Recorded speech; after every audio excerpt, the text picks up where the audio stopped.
I always found that the more stacked the coast was, the more you have to focus on yourself and the things that you can control.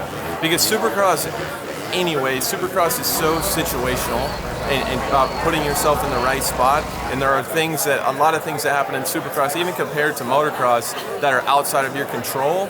And when you have that much talent on the line, it's like, in a way, it was almost easier for me to just hone in and focus on myself. But I mean, it's going to be, then I put my media hat on, it's going to be bonkers, man. It's going to be bonkers. I'm so excited. I think everybody's kind of been anticipating the start of East Coast just because it is so stacked. So I'm really looking forward to it. We have, race day live tomorrow, qualifying. JB and I have been getting stoked on that show. So yeah, it's going to be good. I can confirm it. Unfortunately, last week, I had something happen completely out of my personal control and resulted in a crash, and I did end up fully tearing my ACL. With that being said, I'm super grateful to be here with you guys, and God willing, my leg will be strong enough to do this tomorrow.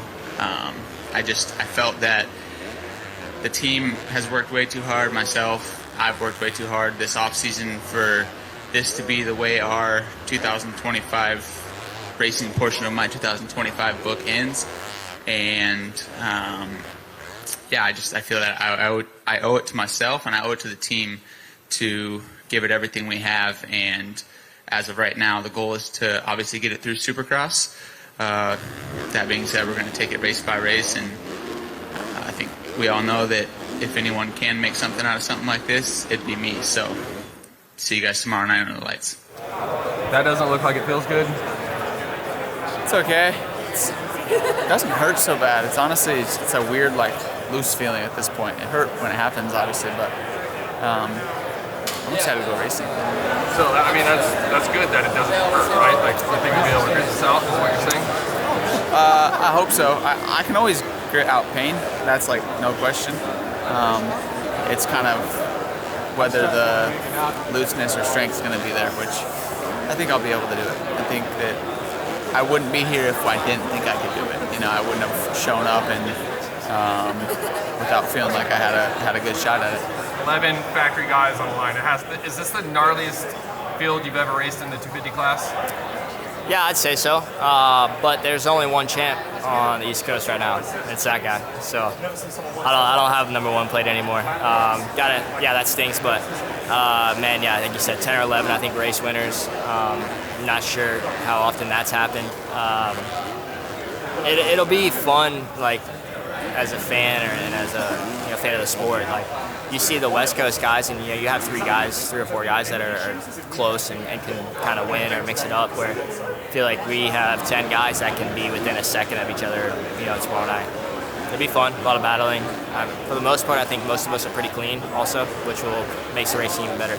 It's been an eventful off-season, I think you could say. Can you just give us an idea of kind of where you come in as far as readiness? And I'm sure your goal is a championship, but overall thoughts, because it seems like you've had, as I said, an eventful off-season. Yeah, and it's not just kind of the injuries and stuff. Just a lot happened. But, man, I'm confident where I'm at now. Last couple weeks have been really well. I've gone really well. If I had to race A1, it wouldn't have been good for myself. I wasn't in a good spot. So mentally, physically, I feel good. I feel good on the bike. I can pretty much do everything I want to do. I just accepted the fact that I'm going to have some pain in my wrist a few weeks ago. That, it's not going to go away. But I'm okay with that. Look, we're all dealing with something. You've seen the guys up here. My injury is public. Theirs probably isn't. So we're all dealing with something. We just got to get racing on the weekend. Michael Antonovich with Course Heading. This will be for Levi. We all know what happened at Anaheim 1 after you pulled out of free practice, and then you said you needed to get some blood work done and diagnose what's been going on. What's the update 4 weeks in, and how do we feel before the start of tomorrow? That was kind of unfortunate, but I took about 2 weeks off. There's obviously, everybody knows there was something going around. I'm sure a lot of people have gotten sick, but ended up getting the flu and pneumonia as well. So I just felt terrible that day, and me and Mitch had a meeting, and they were cool with it. So decided to, take a little break and get ready for East Coast. So super fortunate that I was able to do that, and yeah, I've got about 2 weeks on the bike now, and it's been great. Did a little bit of testing too, so I'm really excited. I got to drive here this morning, which is nice, and it's pretty relaxed, which is cool. I've always wanted to do East Coast more so, but I've always just been ready for West. So, and I felt like last year the tracks that were on West Coast that broke down more, I felt I did better anyway. So, yeah, the bikes, I've got it pretty dialed, I think. As everybody knows, it's kind of hard to tell until you race it. So, but overall, I'm just excited to ride some rutted up stuff, and I look forward to that. You're obviously coming in as a defending champ, but I feel like there's not a lot of fanfare around you with that. How has your off-season been, and do you feel more prepared this year even than last year to come in and win this title again? Yeah, actually I had a I had a great off-season. Everything went well. I went to Supercross of Paris. That race was pretty good, and I actually got sick. I think a lot of people, this month of January, I got sick for a week, but overall my off-season was good. I think I'm, of course, better than last year. I think I'm keep on improving every winter. It's only my third Supercross season, so I feel great on the bike, and pretty excited to be racing again. What you think about the whoops in the sand here? Looks pretty nice. I like the sound. Whoops looks good.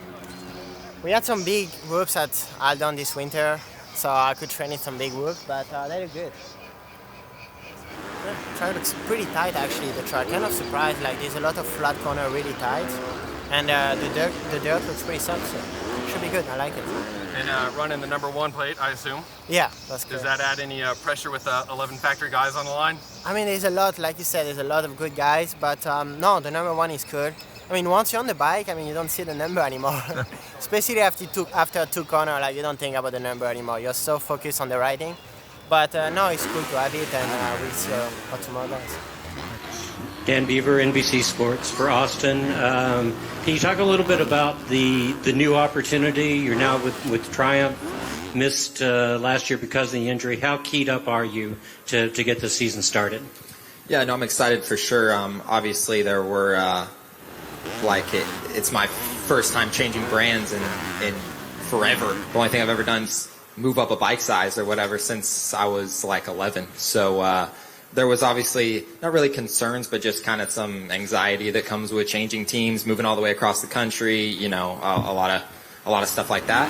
But the people on the team I met him before we even signed anything, and kind of the first impression I got was that whatever kind of hurdles we come to or whatever, we're gonna figure them out. Just some motivation and some drive behind everybody on the team. And it has been that. It hasn't been an absolutely smooth off season, but everything that we came to, we figured out a way and made it work. Whether it be the bike, whether it be me, whether it be whatever. So that was something that stood out to me about the team right away, and that's kind of it's been proven through the off season that is they followed through with that promise, I guess. So yeah, me and the team's good. The new trainer Brownie, I like the program that we're doing with him, and tracks and living area. Obviously, prefer the East Coast much over California, so that's a plus side there. So. Not really any concerns from my end. I'm ready to get things going.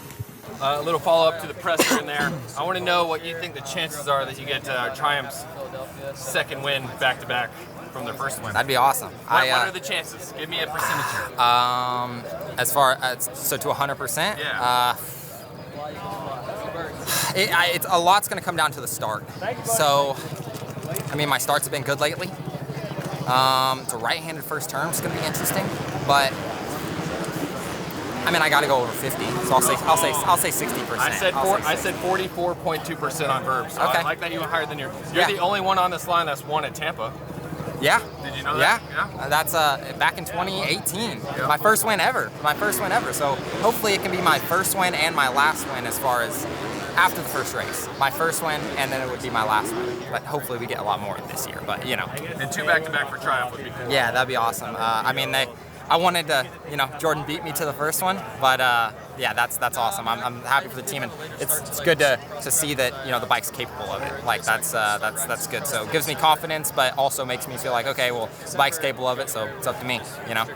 Yeah, overall the move is smooth. Everything happened pretty quick after Vegas.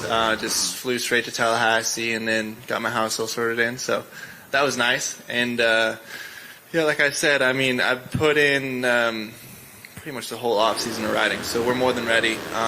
The team's great, bike's great. So all that's good. I'm just excited to get the thing or get some gate drops now and see where we stack up. What's up, Les? Hey, dude. So last time we saw you race, you won, right? I think so, yeah. Vegas, yeah? Yeah, from what I remember. Yeah, right? Yeah. So we carrying that momentum into tomorrow?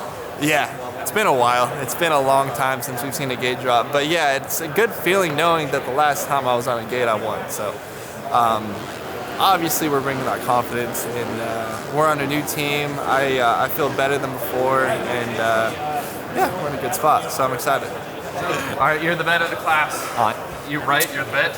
Yes. Yeah, vet. Yeah, right. Yeah, I was filming you on Super Minis at Lake Whitney 05.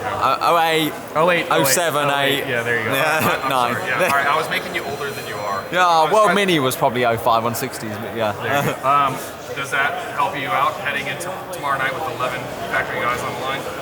Yeah, I mean, I think everything in life is preparation for the future, and whether that's, getting to this point in my career now, or, I've got a lot of admiration, and I think it's awesome for the Coles, for the Cole Davies and the 17, 18 Hayden Deegans and the guys that were able to get to this point at such a young age. It's impressive, it's incredible, and I've got a hell of a lot of respect for all of those guys, because for me it's taken 31 years, but I'm here, and it don't matter whether I'm 18 or 31, you still got to race me, and at the end of the championship, let's see whose name's on that trophy.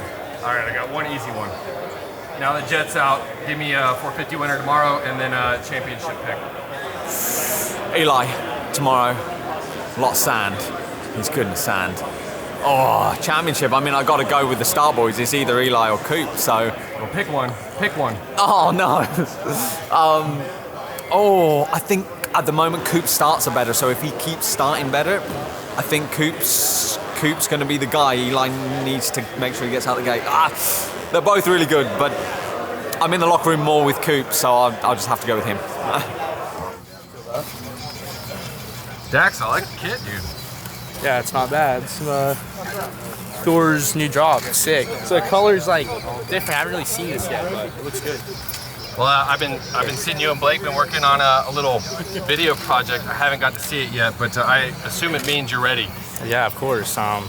It's gonna be sick. We had a really good off season, and I really been laying pretty low. So Blake came in, and I kind of wanted to, do something. So he kind of came at the perfect time, literally a week before we show up here, and film some stuff in the gym, some off-bike stuff, a little interview, riding, and I just got some bands with the boys. So it's gonna be cool. Did it drop today, or is it dropping today? I think it's dropping today. I don't really know when, but I'm excited. I'm excited too. I haven't seen it. The hype has been real, dude. I've been waiting. Yep. I mean, your teammates on the West Coast is setting the bar pretty high. So how are you feeling? I feel good. We all ride, we all train together, and I think the East boys are going really fast right now. So it's gonna be exciting. The class is deep, but man, I'm just excited to be here. We've had a long off season, long prep, and it's gone really good. So I'm just excited to be here. Get to learn the track a little today, and the weather's awesome. I will say it's better than snowing in Tallahassee about 2 weeks ago. So in the press conference, Pierce said, a lot of times out there at the test track, you guys are the hammer or the nail. Which one are you usually? I mean, you never know. You always want to be the hammer, but it don't always work out like that, So you just gotta roll with the punches. Well, I want to know, how often are you the hammer though? Because that'll give me a good baseline of where I'm, where I'm picking you in my pole fantasy. I've been hammering. I mean, I've been riding good, so I expect to get a good start, and no one passed me. So there we go.